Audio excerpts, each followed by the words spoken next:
Hey everyone, for those of you who are joining me, this is basically an impromptu lecture. I've been pretty much put off my schedule all day today because of a series of events that happened over the weekend. So I know that a lot of my students are going to wake up in the morning and be like, I missed the live lecture. No, this is just an introduction to 13th by Ava Duvernay that we're going to be covering this week.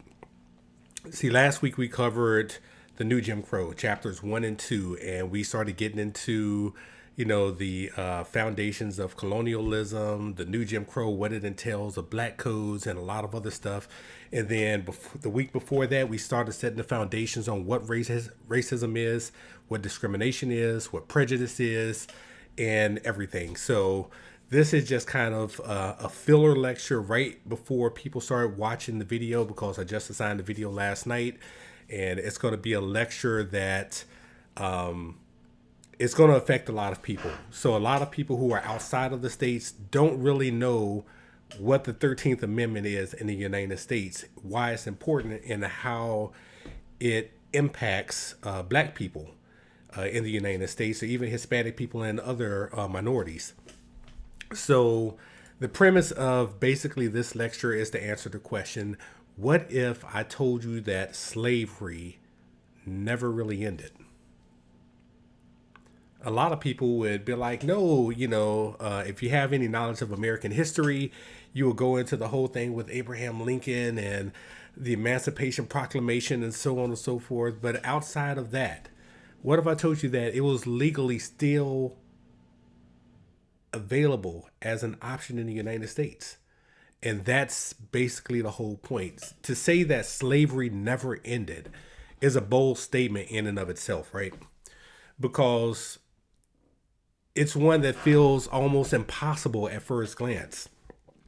So there is one, after everything that the books have told us about how slavery was abolished in 1865, and then there was ratification of the 13th Amendment, and how the Civil War ended, the South was defeated, and black people were finally be able to be free, or so we thought.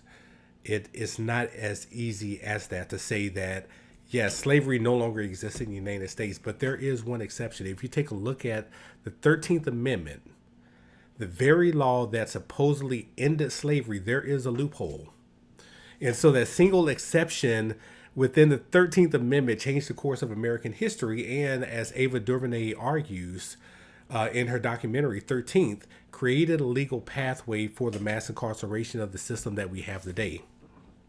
So when we start looking at how, when we were looking at the new Jim Crow last week, and we start looking at, chapters 1 and 2, and you see how things have been legalized in a way that keeps black and brown people and other minorities subjugated, this is one of those things as well. It's like, yes, 13th Amendment may have freed slavery, but there is one exception. There is a legal pathway for the mass incarceration, so on and so forth. So let me read the text of the amendment so that people understand where I'm coming from with regards to 13th. And for those of you who are joining, this is just kind of an introduction to the 13th by Ava Duvernay. And this is covering the 13th Amendment because it is going on, it's continuation of what we're discussing in Roots of Racism, Bias, Prejudice, and Systemic Oppression. Last week we covered chapters 1 and 2 of the new Jim Crow. We set some foundations on what bias, prejudice, and racism is. And so now we're going to actually go into 13th. So the actual text for 13th itself reads that neither slavery nor involuntary servitude, except as a punishment for crime whereof the party shall have been duly convicted, shall exist within the United States or any place subject to their jurisdiction. So did you catch that? The part that I'm saying did you catch is like right there in the middle of that sentence lies the foundation of everything that Ava DuVernay's film explores, is except as a punishment for a crime. You really have to give thought to that because we have a prison complex in the United States, and who are put in prison more than any other group of people? Black people. Despite making up such a small amount of the population, we end up being in prison more than anybody else, and for some of the smallest crimes. You can take somebody who's black and somebody who's white, and you give them, they commit the same crime, but I can almost assure you 9 times out of 10 that the black person is going to get a longer sentence. So when you start looking at the question that I posed earlier about what if I told you that slavery never really ended, it's right there in the 13th Amendment, except as punishment for a crime. So in other words, slavery itself was abolished unless you were convicted of a crime. And with that phrase, a new system of racial control was born. So last week, especially when I started going into a deep dive on chapter 1 on the new Jim Crow, I started talking about this whole new racial caste that's being set up in the United States. It was set up long before, when we had the Jim Crow and we had the black codes, and we were still kind of fighting through things with civil rights. It never went away. And that's one of the things I would like people to understand, is that slavery is still legal. It's just up under another name. And then the way that things are going currently is that lawmakers are finding more and more ways to make it even more legal to discriminate against other people. And so everybody sees what's going on with regards to DEI and affirmative action and lots of other stuff, and how the administration is pushing out saying, hey,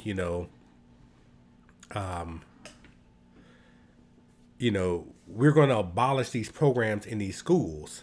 And so one of the schools that they're going to actually be targeting is going to be HBCUs.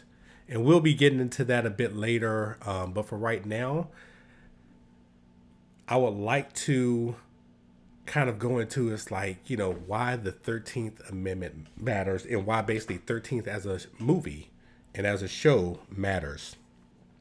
So Duvernay's 13th isn't just a history lesson. It's an argument. It challenges us to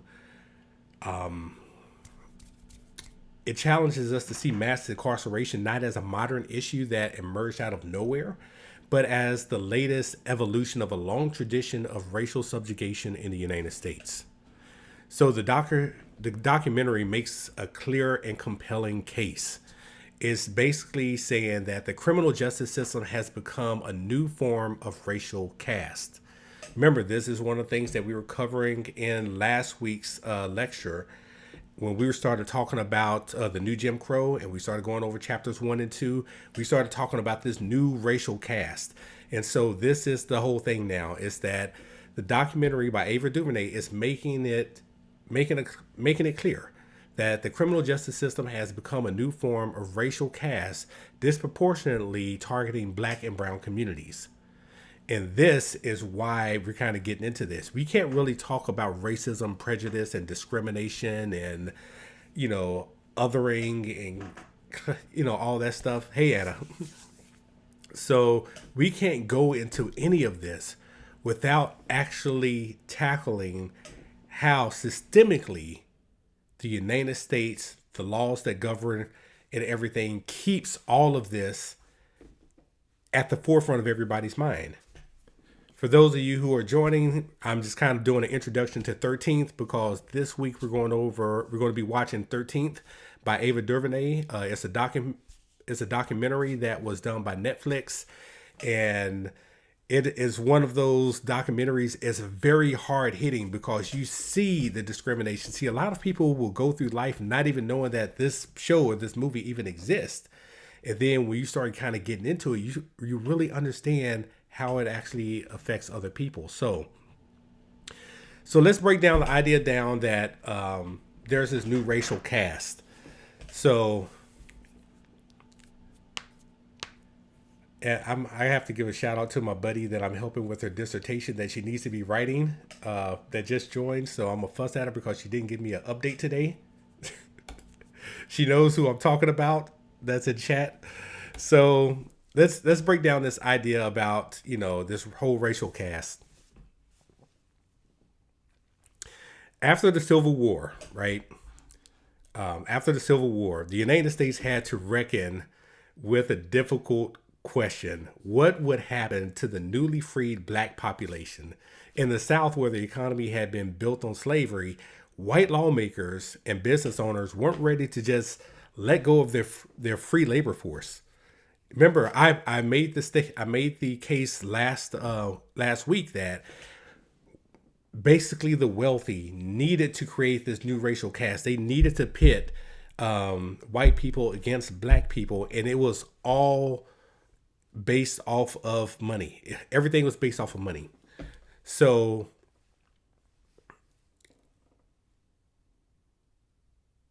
they, in order to kind of make this money and to keep everything going the way that they wanted to go, they had to create, they turned to the criminal justice system.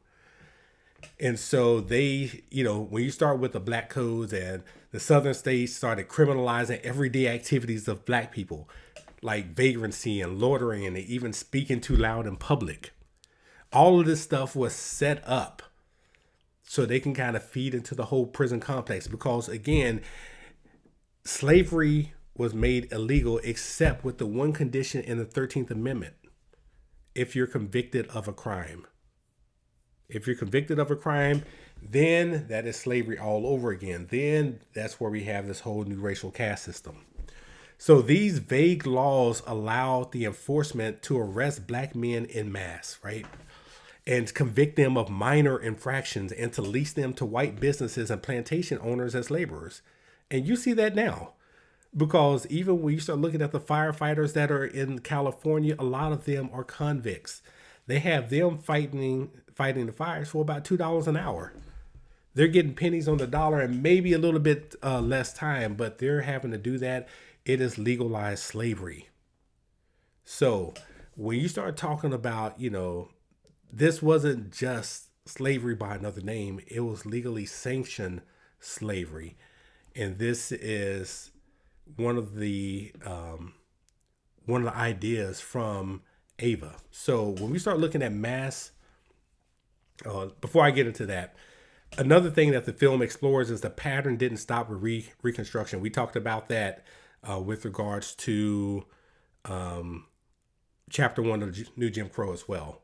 It didn't stop with Reconstruction. Instead, it evolved from Jim Crow segregation to the war on drugs, from Nixon's law and order rhetoric to Clinton's 1994 crime bill, and today it lives on in the form of mass incarceration, where the United States imprisons more of its citizens than any other country in the world. But why does it imprison more of its citizens than anywhere else in the world? Because prison is a big business. It's a huge industry. And in this system, you have more black and brown people behind bars than anybody else.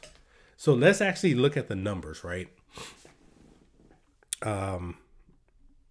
So before we watch 13th, and hopefully, my class hasn't gotten into it just yet, it's assigned, the video's up there for them. But before we actually watch 13th, later on this week, I want to share some of the numbers with you, right? Because when we talk about mass incarceration, we're talking about a crisis at a scale that most people don't really understand. They don't really fully comprehend. So let's look at this. In 1970, right, the United States population was around, the United States prison population was around 357,000 people. 357,000 people. That's in 1970. By 1990, this is 20 years. By 1990, that number had tripled to over 1 million people. What happened? Now, today, it is over 2 million people, making the United States home to nearly 25% of the world's prison population, despite having only 5% of the world's total population. Does that make sense to anybody? So, for those of you joining, let me recap. This is an introduction to 13th. It's the video that we're watching. This is week 3 for Roots of Racism. This is an impromptu lecture. So my class didn't know that I was doing this. I'm just trying to catch up on a lot of the work that I'm just trying to do to make sure that everybody is up to date.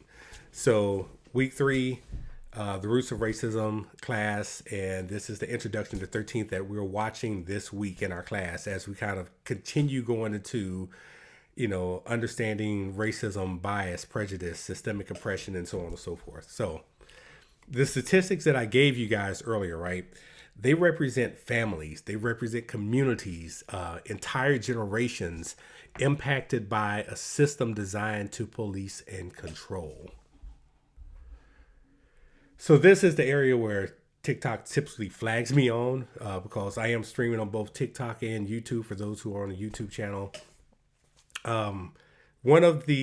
This is basically the war on drugs and the criminalization of blackness, right? So one of the central arguments of 13th is that the criminal justice system didn't just grow into this massive machine by accident. It just didn't happen overnight. It was built intentionally. And it was built through the policies that disproportionately criminalizes black and brown people. And so in the 1970s, you had the war on drugs that was launched by Richard Nixon, right? And then it was expanded upon by Ronald Reagan in the 1980s.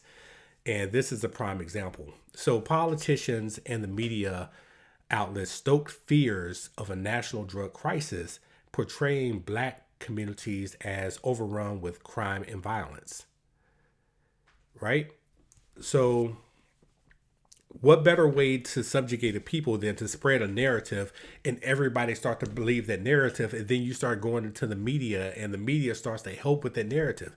See, next week in week 4, we're going to be talking about the media portrayal of black people and in other minorities, how the media actually helps push this narrative. It helps these people, these billionaires continue to make money because they are building the systems, they are building the prisons, they are continuing this whole thing up. So the reality, they portrayed black communities as overrun with crime, but in reality, right, drug use rates amongst black and white Americans were nearly identical.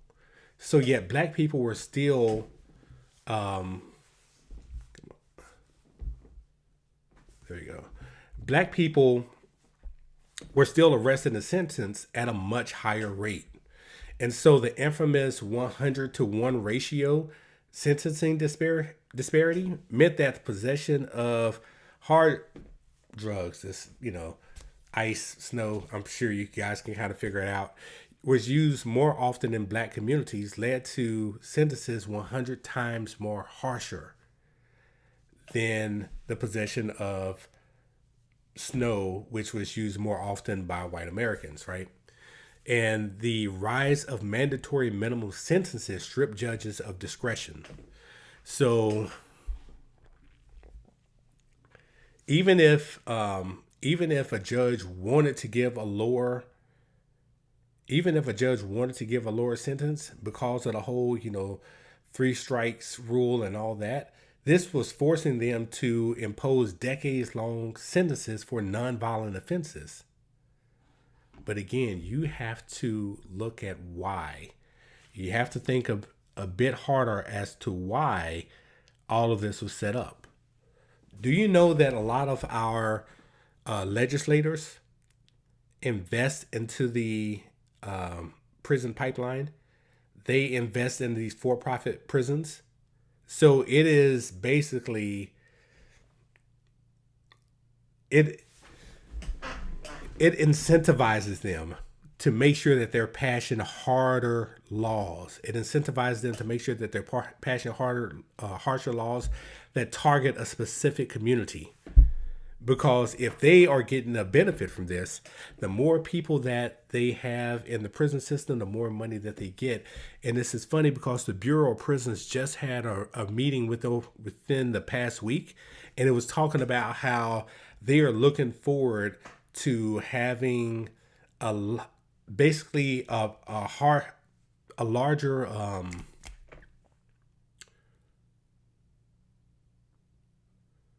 profit this year. They're going to have a lot higher profit because of their federal partners. What does that tell you? This tells you that they are looking forward to the federal government giving them more and more people into their private system, so much so that they're looking at building more prisons. Again, I've already mentioned we house 25% of the world's incarcerated in the United States, and we only make up 5%. 5%. We only make up 5% of the population, but 25% of the world's incarcerated. So there is an impetus for this. There is a reason why these laws are being passed. And there's a reason why even this current administration is doing the stuff that they're doing now. So the result of all this is a pipeline from the black communities straight into the prisons, and not driven by actual crime rates. A critical factor in the rise of mass incarceration is media consumption. So think about the ways that black men have been portrayed in film, in television, and the news reports for decades, right?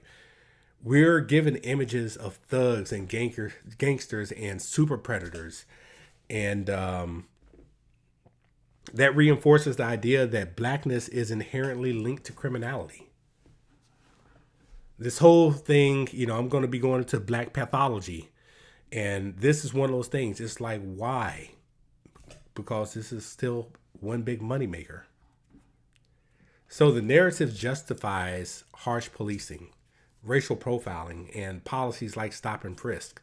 But when you turn on the television and you see that black people are portrayed on television as being criminal, or people are coming after them a lot more, or there's some type of crime, despite the fact that other people commit more crimes, their pictures are not flashed on the television.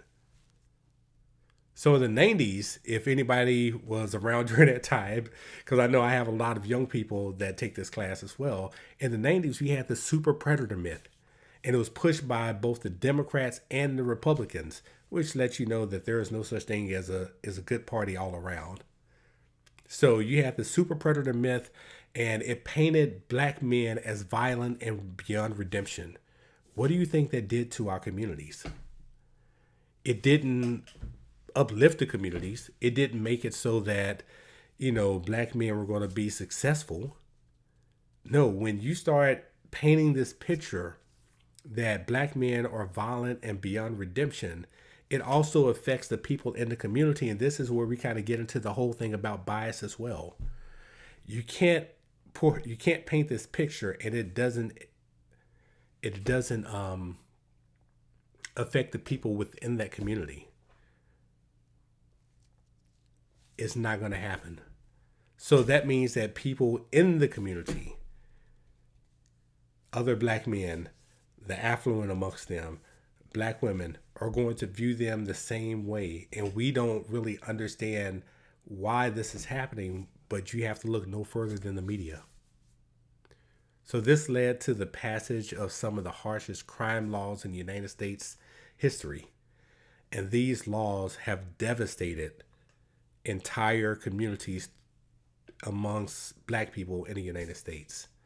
So as we if you haven't watched it yet, and if you're not actually on the Google Classroom, by all means, join the Google Classrooms, but you can also go and view 13th by Ava Duvernay on YouTube. It's available for free to watch. It's essential viewing. And I want people to really think critically about this. How does the media shape our perceptions of crime, punishment, and justice? I really want you guys to think about that as you're watching this, because a lot of this is going to inform you about what it means to be black in America, but also what it means to basically be the product of American society. So 13th is not just a film. It's a wake-up call. It asks us to examine the systems we take for granted and to question who they are designed to serve. And it challenges the assumption that justice in America is blind. Because that's what we would like to believe, that justice in America is blind and everybody is treated equally, and it is not. This film exposes the racial and economic forces that play behind the scenes, thanks to the 13th Amendment. So as you watch, I want you to pay attention to the connections that Duvernay makes between the past and the present. And I want you to consider the role of the legal system in all this, and the economic incentives behind mass incarceration. As I mentioned to you, a, a good part of our lawmakers invest in the prison system. They get money back. They get kickbacks from all this. So consider the role of the legal system, the economic incentives behind mass incarceration, and the long lasting impact on communities. And most importantly, I want you to ask yourself two questions as you kind of go into this. Again, this is Roots of Racism, Bias, Prejudice, Systemic Oppression. And this is just kind of an impromptu introduction to 13th by Ava Duvernay. And this is a continuing conversation that we've had, with last week being the New Jim Crow chapters 1 and 2. We're covering Biased by Jennifer Eberhardt this week, and 13th by Ava Duvernay.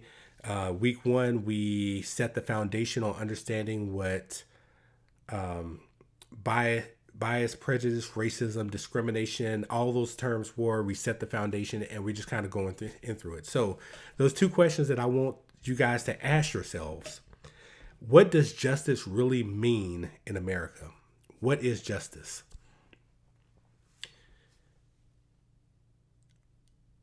What examples can you really think about that? The second question is, if the system was built this way, what do you think is going to take to dismantle it?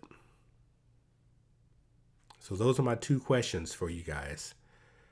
What does justice really mean in America? And if the system was built this way, what does it take to dismantle it?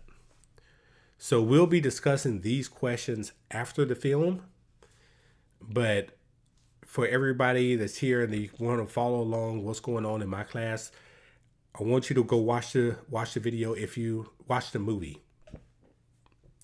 if you haven't watched the movie. It is very impactful. It has a lot of information. It has a lot of things that's going to make you feel certain ways.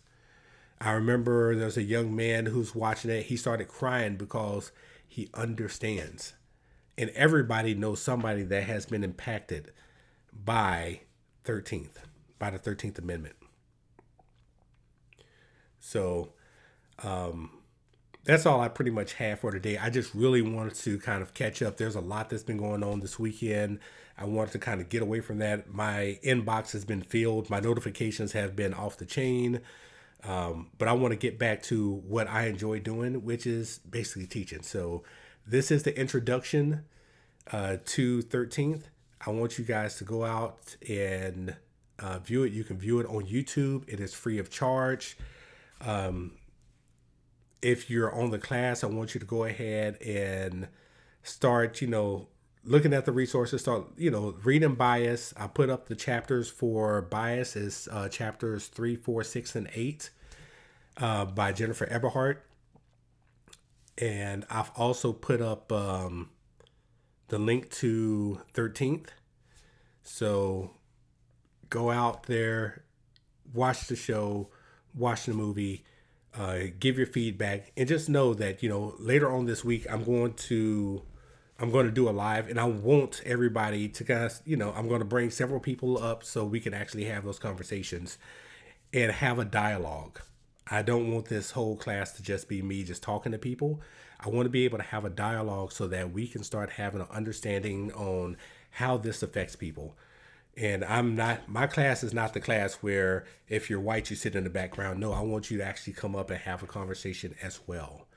The part of this class is that we need to be able to discuss these things openly and how it affects us, because how it affects somebody that's Hispanic is different than how it affects somebody who's black. That's different than how it affects somebody who's white.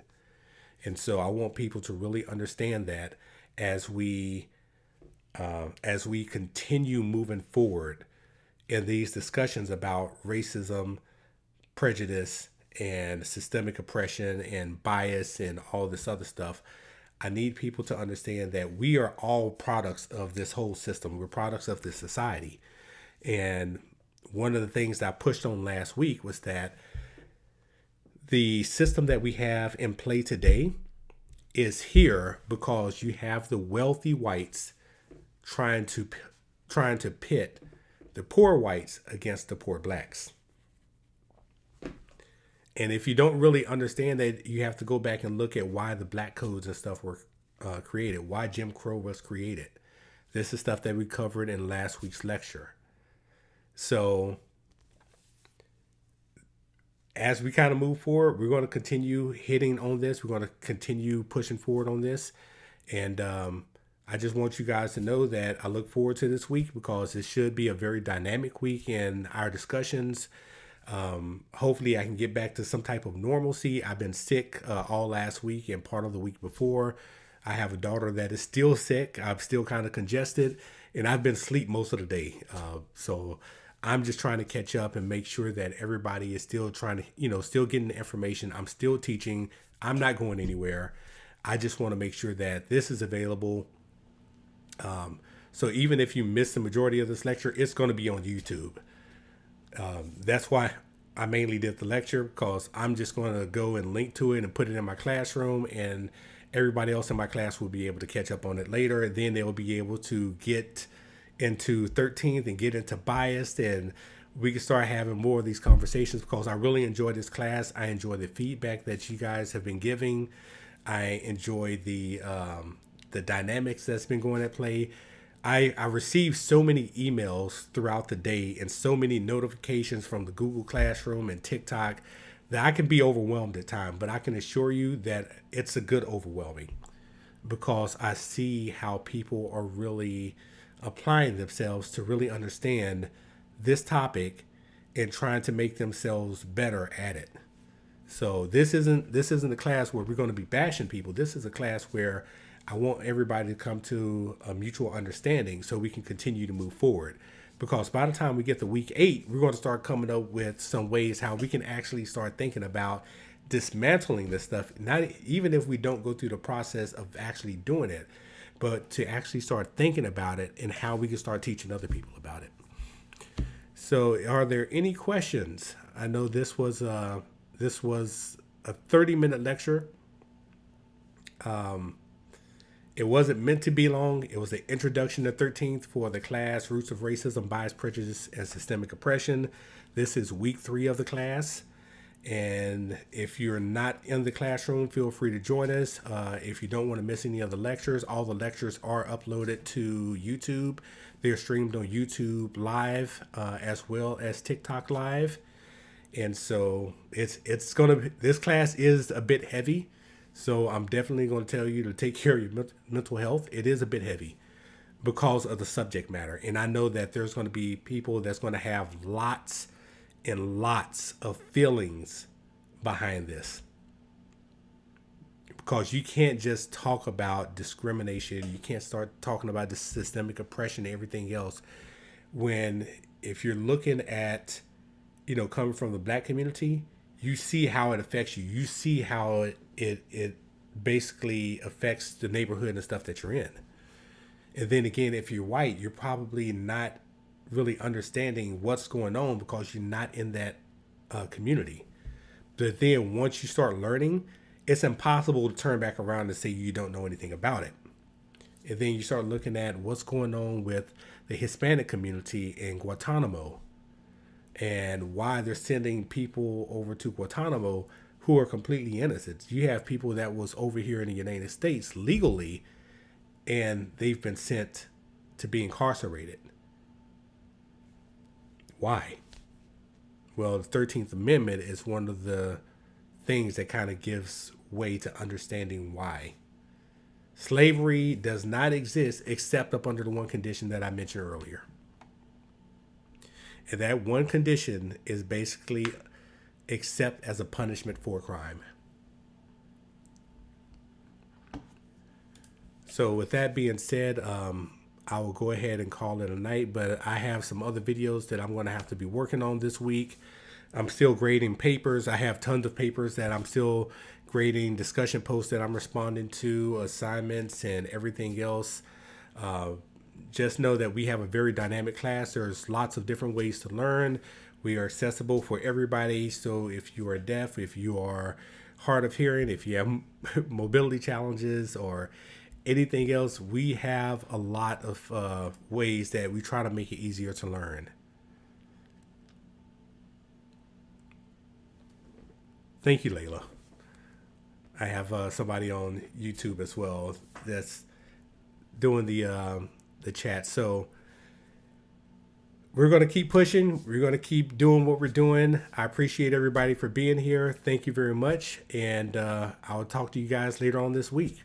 And you'll probably see more videos and stuff from me talking about this particular topic. It is business as usual, regardless of what else is going on TikTok or with regards to anything else. Just know that it's business as usual. Our class is continuing. If I start looking at between people that just audited the class on TikTok and people that signed up on Google Classroom, I have well over 1,000 people for my class. It's almost 800 itself just in Google Classroom. And there's more than 200 that signed up on YouTube that's not in the Google Classroom. And some of those are not even on TikTok. So just know that I have a lot of students. I stay busy. So it's business as usual for my class. We're going to keep pushing. We're going to keep this going on. And just know that I have the next class is already lined up after this particular class finishes over the next 8 weeks. And we're going to be getting into a whole bunch of other different topics that are social psychology related, and we'll keep pushing forward. Otherwise, you guys get some rest. For my international audience, good morning to you, and we'll talk later. Take care, everyone.